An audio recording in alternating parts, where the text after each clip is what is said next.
మీ business ఏదైనా మీ ఊర్లో promotion చేయాలంటే అది సుమన్ టీవీతోనే సాధ్యం. ఇప్పుడే సంప్రదించండి. సుమన్ టీవీ ఏదైతే సూర్యాపేటలో కులహంకార హత్య ఏదైతే ముందస్తు నుంచి సుమన్ టీవీ ఏదైతే చెప్తుందో అదే జరిగింది. అదే తీరులో క్రైమ్ అయితే సీన్ అయితే ఇక్కడ ఈరోజు ఎస్పీ గారు ప్రెస్ మీట్ నిర్వహించారు. అయితే ఎవరైతే నిందితున్నారో వారిపై ఎటువంటి కేసులు నమోదు చేశారో ఆ కేసుల పటిష్టత ఎంత ఉందో తెలుసుకోవడానికి మనతో పాటు హైకోర్టు న్యాయవాది దివాకర్ గారు ఉన్నారు. చెప్పండి, ఈరోజు అయితే భార్గవి కుటుంబీలందరూ కూడా హత్యకు పాల్పడిన వారందరినీ కూడా కోర్టులో ప్రవేశపెట్టడం జరిగింది. ఎటువంటి కేసులు వాళ్ళ మీద నమోదు చేశారు? వాళ్ళ మీద ముఖ్యంగా బిఎన్ఎస్ఎస్లో ఉన్నటువంటి మర్డర్కి సంబంధించినటువంటి సెక్షన్లు, అదేవిధంగా ఎస్సీ ఎస్టీ అట్రాసిటీలో ఉన్నటువంటి 3(2)V షెడ్యూల్డ్లో ఉన్నటువంటి సెక్షన్లు వాళ్ళపై నమోదు చేయడం అనేటువంటిది జరిగింది. కాబట్టి మేము ప్రొద్దున ఇక్కడికి వచ్చాము ఫ్యాక్ట్ ఫైండింగ్లో భాగంగా.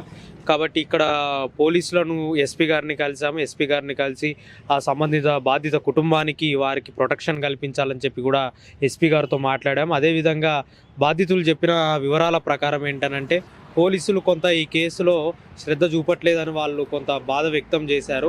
ఇదే విషయంపై ఎస్పీ గారిని కలిసి చెప్పాము. సీన్ ఆఫ్ అఫెన్స్లో ఉన్నటువంటి అక్కడ విజిట్ చేయకపోవడం కానీ, లేకపోతే అక్కడ సీన్ ఆఫ్ అఫెన్స్ సీజ్ చేయకపోవటం కానీ, లేకపోతే వాళ్ళ స్టేట్మెంట్స్ని ఇంత 2 రోజులు 3 రోజులు గడుస్తున్నా రికార్డ్ చేయకపోవటం కానీ, ఇవన్నీ కూడా ఏంటనంటే కేసు కొంత అలసత్వాన్ని చేసే విధంగా ఉన్నాయి. కేసు కొంత తప్పుదోవ పట్టే విధంగా కూడా ఉంటుందని చెప్పి కూడా మేము ఎస్పీ గారికి తెలియజేయడం అనేటువంటిది జరిగింది. ఎస్పీ గారు కూడా వెంటనే స్పందించి మరి అక్కడ ఉన్నటువంటి అధికారులను పిలిచి వారు మాట్లాడారు. మరి అదేవిధంగా తర్వాత మేము కలిసిన తర్వాత ప్రెస్ మీట్ కూడా ఎస్పీ గారు నిర్వహించారు. కాబట్టి మేమేమంటున్నామనంటే ఇలాంటి కేసులు జరిగినప్పుడు ముఖ్యంగా మనకి ఇలాంటి కేసులలో ఎవిడెన్స్ అనేటువంటి చాలా కీలకమైనటువంటి పాత్ర పోషిస్తుంది.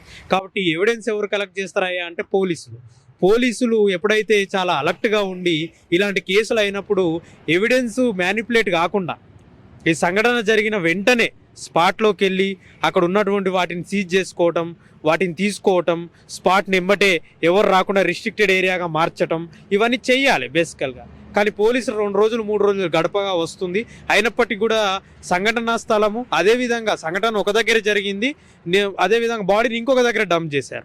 సో రకంగా ఇట్లా 2-3 స్థలాలు ఉన్నాయి. కాబట్టి వాటన్నిటిని కూడా క్లుప్తంగా పరిశీలించి అక్కడ ఎవిడెన్స్ అన్నిటిని కూడా కలెక్ట్ చేసుకోవాల్సినటువంటి బాధ్యత పోలీస్ వ్యవస్థ మీద చాలా క్లిష్టంగా ఉంటుంది. ముఖ్యంగా ఎస్సీ ఎస్టీ కేసులలో కూడా పోలీసులు సరైనటువంటి తమ విధులు నిర్వహించకపోతే అది కూడా నేరమే ఎస్సీ ఎస్టీ నిరోధక చట్టం కింద. కాబట్టి ఇదంతా వాళ్ళు దృష్టిలో పెట్టుకొని ఇలాంటి కేసులను కొంత శ్రద్ధగా వాళ్ళు ముందుకు తీసుకెళ్లాలని చెప్పి మేము కూడా ఎస్పీ గారికి చెప్పాం. అదేవిధంగా ఇప్పుడు మరి బాధిత కుటుంబాన్ని స్టేట్మెంట్ తీసుకోవడానికి డిఎస్పీ గారు ఇక్కడికి వారిని తీసుకురావడం అనేటువంటి జరిగింది. మేము కూడా ఇప్పుడు అక్కడ ఉండబోతున్నాం. వాళ్ళపై అక్యూజ్డ్పై నమోదు చేసిన కేసుల తీవ్రత ఎలా ఉంటుంది? వాళ్ళకి ఎంతకాలం శిక్ష పడే అవకాశం ఉంది? శిక్ష పడేంత వరకు ఎంత టైం పడే అవకాశం? ముఖ్యంగా ఇవి లైఫ్ ఇంప్రిజన్మెంట్ ఉన్నటువంటి సెక్షన్లు మనకు ఎస్సీ ఎస్టీ అట్రాసిటీలో పెట్టిన లైఫ్ ఇంప్రిజన్మెంట్ ఉన్న సెక్షన్స్ అండి. నిజంగా ఆధారాలు పోలీస్ వ్యవస్థ కొంచెం పటిష్టంగా ఆధారాలను కోర్టులో ప్రొడ్యూస్ చేస్తే వాళ్ళకి జీవిత ఖైదు పడేటువంటి అవకాశం ఉంది ఈ కేసులలో.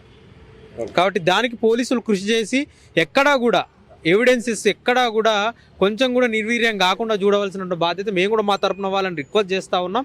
కాబట్టి ఖచ్చితంగా కూడా ఎవిడెన్సెస్ని కొంత ఖచ్చితంగా తీసుకోవాల్సిన అవసరం అయితే గట్టిగా వాళ్ళ పైన ఉంది. ఇది ఏదైతే కేసులు ఏదైతే నిందితులపై ఉన్నారో, భార్గవి కుటుంబ సభ్యులు ఉన్నారో వారిపై నమోదు చేసిన కేసులు ఖచ్చితంగా జీవిత ఖైదు పడే అవకాశం అయితే కనిపిస్తూ ఉంది. దీంతో కొద్దిగా పోలీసులు ఏదైతే ఇందులో ఏదైతే స్ట్రైట్గా వ్యవహరించి ఎవిడెన్స్లన్నీ కూడా సజావుగా కోర్టులో సమర్పించాల్సి ఉంటుంది. ఈ క్రమంలోనే మేమంతా కూడా పోలీసులపై అయితే నమ్మకంగా ఉన్నామని కూడా అడ్వకేట్ చెప్తా ఉన్నారు.